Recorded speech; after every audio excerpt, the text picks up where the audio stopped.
terdakwa Pak Ferdy Sambo juga sudah menyampaikan secara faktual ya apa yang dia ketahui dialami di persidangan, dan selama proses persidangan juga telah menjalankan persidangan ini secara kooperatif gitu ya.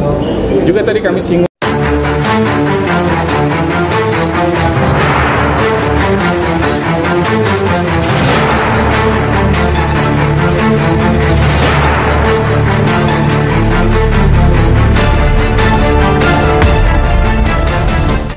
hari ini kami sudah menyampaikan duplik. Duplik itu artinya tanggapan atau respon kami terhadap replik yang disampaikan oleh Jaksa Penuntut Umum. Tadi ada hampir 60 halaman yang kami sampaikan. Kami betul-betul rinci, mendetail, menyambungkan antara argumentasi yang kami sampaikan dengan fakta-fakta dan bukti-bukti yang sudah disampaikan di pengadilan, terutama kaitannya dengan keterangan masing-masing saksi, mana yang berkesesuaian, mana yang tidak berkesesuaian. Semuanya kami uraikan di dalam duplik kami tadi, kalau rekan-rekan bisa menyaksikan semua. Jadi ini adalah respon dari replik, karena replik jaksa di persidangan yang lalu yang disampaikan menurut hemat kami tidak mendasari pada fakta dan bukti yang ada di persidangan. Sebagian besar justru kami memandang seperti lebih imajinasi begitu. Padahal dalam persidangan ini kan kita betul-betul harus bisa membuktikan, artinya dari sisi jaksa punya tanggung jawab untuk betul-betul bisa membuktikan kalau tuduhannya adalah misalnya Pak Ferdy Sambo melakukan penembakan langsung terhadap korban, maka secara nyata itu harus bisa dijelaskan dan dibuktikan bagaimana secara nyata tindakan penembakan tersebut dilakukan dengan tadi kami sebutkan misalnya dengan senjata apa, jenisnya apa, bagaimana cara menembaknya, siapa duluan yang menembak, itu harus dijelaskan secara detail dan spesifik, karena tuduhan dalam perkara ini adalah 340 kaitannya dengan dolus directus, artinya kesengajaan dengan maksudnya tidak hanya melakukan perbuatan untuk menghilangkan nyawa, tapi juga ditujukan timbulnya akibat adanya matinya korban. Nah, itu yang menurut kami tadi kami sampaikan tidak ada bukti-bukti yang cukup memadai untuk mendukung argumentasi atau dakwaan atau juga tuntutan yang disampaikan oleh Jaksa Penuntut Umum pada persidangan yang lalu. Kami juga menyampaikan tadi aspek-aspek yang meringankan yang pada replik jaksa yang lalu itu justru tidak disampaikan sama sekali oleh jaksa. Jadi tadi kami tekankan juga ada aspek-aspek meringankan yang mestinya juga dipertimbangkan oleh majelis hakim, terutama soal apakah betul terdakwa melakukan tindakan itu secara berencana atau tidak, yang menurut hemat kami tidak dilakukan secara berencana. Kemudian juga soal aspek-aspek persoalan, misalnya terdakwa Pak Ferdy Sambo juga sudah menyampaikan secara faktual ya apa yang dia ketahui dialami di persidangan, dan selama proses persidangan juga telah menjalankan persidangan ini secara kooperatif gitu ya. Juga tadi kami singgung juga soal adanya pasal yang tidak digunakan, dan ini jadi isu serius di dalam pembuktian perkara ini, karena dalam dakwaan jaksa hanya menggunakan pasal 55 ayat 1 ke 1, artinya bersama-sama, sementara kami melihat dalam konstruksi ini seharusnya digunakan adalah pasal 55 ayat 1 ke 2. Konsekuensi tidak dimaksudkannya pasal tersebut itu menyebabkan kalau nanti, sekali lagi tapi ini bergantung kepada majelis hakim, kalau nanti tidak terbukti 55 ayat 1 ke 1, maka terdakwa harus dibebaskan dari dakwaannya. Itu sebagai konsekuensi hukum. Sekali lagi saya bersandar pada hukum ya, karena kami sebagai penasihat hukum juga jaksa penuntut umum dan hakim, pedomannya ini kan norma-norma yang ada di dalam hukum yang diterapkan dalam kasus konkret yang diuji hari ini dalam kasus terdakwa Pak Ferdy Sambo.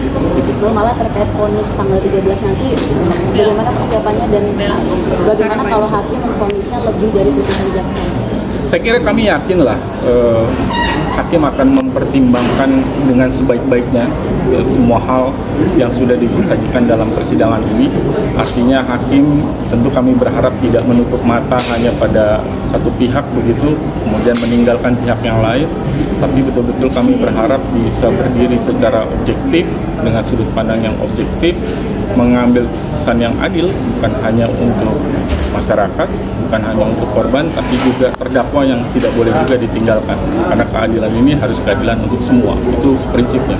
Dan kami masih punya keyakinan bahwa harapan akan keadilan itu seperti disampaikan pada pledoi Pak Ferdy Sambo, walaupun hanya setitik dan dalam ruang sidang yang cukup sesak, tetapi harapan itu masih ada untuk terdakwa Pak Ferdy Sambo. Itu saya pikir. Dengan harapan vonisnya adalah apa? Vonisnya tentu lebih ringan lah daripada yang sudah disampaikan dari tuntutan jaksa.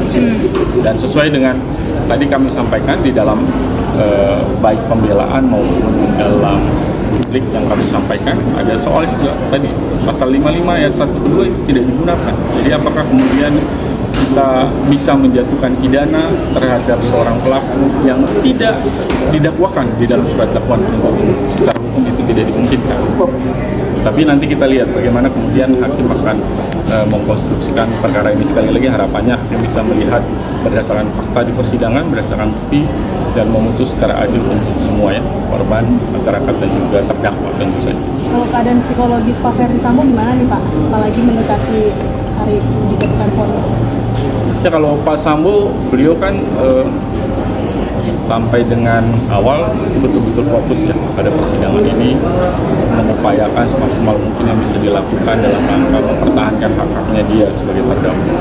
Di bagian terakhir tentu apapun putusannya tentu harus siap menerima, dan saya pikir beliau juga sudah menyiapkan mentalnya begitu. Lebih jauh sebenarnya juga mungkin mereka juga sudah menyiapkan keluarga dan seterusnya.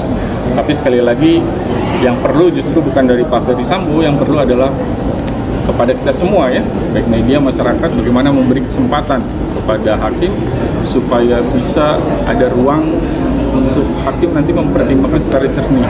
Jangan ada tekanan, jangan ada upaya untuk mempengaruhi, supaya betul-betul hakim bisa memutuskan secara adil. Sekali lagi, perkara ini perkara yang sangat serius dan menentukan nasib dan jalan kehidupan bagi seorang terdakwa, istrinya juga keluarganya. Itu yang kita mesti perhatikan, dan intinya marilah sama-sama sekali lagi kita beri kesempatan kepada hakim nanti untuk bisa menilai secara jernih dalam pertimbangan dan putusannya nanti. Gitu. Sejauh ini ada tekanan memang Bang? Saya tidak tahu, saya kan bilang mari kita sama-sama, jadi kita berharap marilah ini mengajak ini, kalau dibilang mengajak supaya kita sama-sama memberikan ruang, karena ini bukan hanya soal untuk masyarakat, ada terdakwa juga yang mesti ditentukan perjalanan kehidupannya bagaimana. Dia diancam dengan hukuman mati, itu ancaman yang sangat serius. Untuk memutus pidana yang begitu serius perlu pertimbangan yang massal, perlu kehati-hatian ya kan? Oleh karena itu mari kita sebagai masyarakat, kita negara hukum, kita beri kesempatan kepada pengadilan, kepada majelis hakim untuk bisa mempertimbangkan dengan jernih, dengan baik, untuk kemudian mengambil putusannya yang adil seperti saya sampaikan tadi. Pak, sebelumnya kan Ferdy Sambo bilang akan bertanggung jawab, ini tidak pernah Ya, prinsipnya beliau sudah sampaikan bahwa beliau menyesali, beliau juga menyampaikan bersalah karena peristiwa itu terjadi dan siap bertanggung jawab. Itu saya pikir konsisten sudah disampaikan dalam semua persidangan ya, ketika Pak Ferdy Sambo menyampaikan keterangannya. Nah, pernyataan bertanggung jawab ini bahkan disampaikan jikapun dianggap apa yang disampaikan permintaan hajar cat dianggap sebagai diinterpretasikan sebagai menembak. Itu pun beliau sudah sampaikan bahwa saya siap bertanggung jawab. Itu dari sisi Pak Ferdy Sambo. Tetapi dari sisi kami, penasihat hukum, kami sampaikan tadi ada isu hukum, ada persoalan hukum. Apakah boleh seseorang pelaku dipidana yang tidak berdasarkan ketentuan atau pasal yang digunakan di dalam surat dakwaan? Itu masalah hukum. Bertanggung jawab yang dimaksud yang seperti apa sih Bang? Dia bertanggung jawab atas hukuman atau sanksi yang dijatuhkan tentunya. Tapi sekali lagi, ini bukan hanya dibangun, jadi mekanisme pengambilan keputusan di dalam peradilan pidana tidak boleh hanya didasarkan pada pengakuan terdakwa atau penyesalan terdakwa saja. Harus betul-betul dibuktikan secara fakta, secara hukum, dan mencocoki norma yang ada di dalam surat dakwaan. Makanya pertanyaannya tadi, kalau tidak dimasukkan dalam surat dakwaan, apakah kemudian seorang pelaku bisa dipidana? Itu pertanyaan hukumnya yang menurut hemat kami seharusnya itu tidak bisa dilakukan. Begitu kira-kira. Tapi sekali lagi tentu kita harapkan nanti biarlah majelis hakim yang mempertimbangkan dengan baik. Sekali lagi kita beri kesempatan lah supaya putusannya adil untuk semua. Kira-kira itu. Makasih.